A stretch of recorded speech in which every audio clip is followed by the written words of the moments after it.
When you pin a guy, most of the time you pin from two main positions. One is a half, and there are a lot of ways we end up with a half. So some of our earlier pinning combinations, we end up with a half. And the other is having the head and arm from various positions. So a couple of key things on pinning. Now, with our half, what I like to do, I like to have this far wrist right here, and I will just bring this in tight to me right here.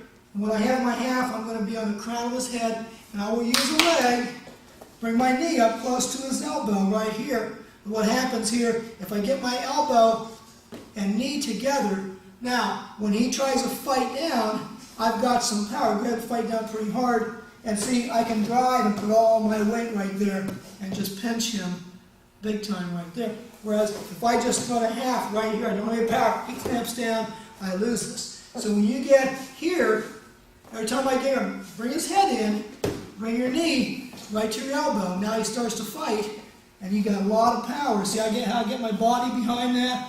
A lot of power right here, so I can hold his position. Now, his wrist underneath here, I like to bring my knee right into that wrist to trap it.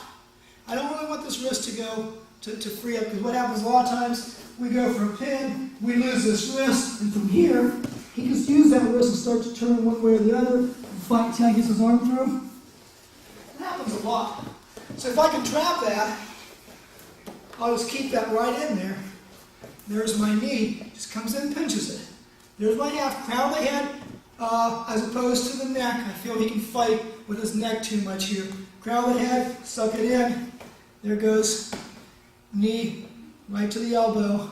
Now as I start to run this, what I'm going to do is I'm going to suck this in this way, and then I'm going to go elbow deep. This hand's going to slide, and elbow goes right where my hand was pretty much, right there. And now I just take this at an angle. Shoulder's going to go straight down to the mat. Straight line. Right here. And this is stack half. Very good way of pinning when you get to that position. So, right in here, I run him here. There we are. Whoops, clamp it in there. Knee, right to the elbow. Clamp it, bring it back, sink deep. And then it's just going to be a straight line with the shoulder right here.